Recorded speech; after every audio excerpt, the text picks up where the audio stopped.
السلام عليكم بنات، كي دايرين؟ لاباس عليكم؟ نتمنى تكونوا بخير وعلى خير وفي احسن الاحوال. ومرحبا بكم في قناه وصفات مريم. اليوم ان شاء الله غنشارك معكم واحد الوصفه زوينه بزاف. نتمنى تجربوها وغتعجبكم بزاف وغتشكروني عليها، اللي هي الوصفه بالحلبه. كتجي زوينه يعني من ناحيه يعني كترطب لينا البشرة، كتبيض لينا البشرة، كتحيد لينا الخلايا الميتة، وكدير لينا واحد التسمين. يعني تسمين زوين بالنسبة للبشرة ديالنا ديال الوجه، مع المداومة بطبيعة الحال. معروفة الحلبة يعني منافع ديالها لا تعد ولا تحصى. والمكونات البنات كما كتشوفوا في الفيديو راهما متواجدين عند اي ربة بيت، ومتواجدين في المنزل، يعني مكونات طبيعية. الوصفة البنات فيها واحد يعني اي ضمان عندكم مسوس بدون سكر. المكون الرئيسي بطبيعة الحال هو الحلبة والخميرة المعجونة،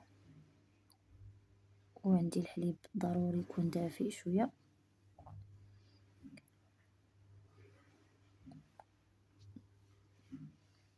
بالنسبة للدانون، أي دانون البنات متوفر عندكم، المهم ما تكونش فيه، يكون طبيعي، ما يكونش فيه سكر. أنا استعملت بيرلي، كان عندي هذا عندي في الثلاجة واستعملته حتى هو زوين، يعني بدون سكر. والحليب كي أي نوع عندكم متواجد في المنزل، حليب ضروري تدفيوه شوية باش تذوبوا فيه الخميرة المعجونة. هذه هي الخطوة الأولى البنات اللي خاصكم ديروا الحليب دافي مع الخميرة باش يتفاعلوا وباش تذوب لينا الخميرة. الخطوة الثانية عاد كنضيفوا الحلبة،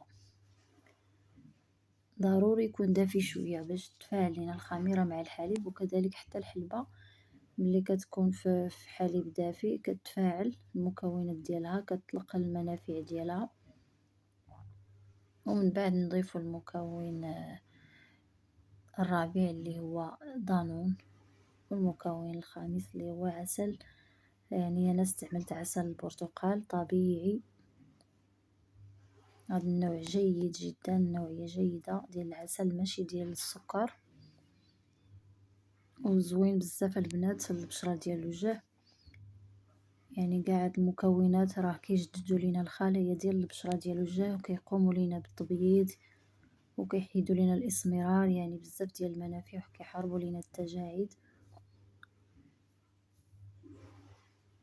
ونتمنى البنات تجربوا هذا الماسك يعني تكتبوا لي في التعاليق واش عجبكم، واش لقيتوا عليه واحد النتيجه.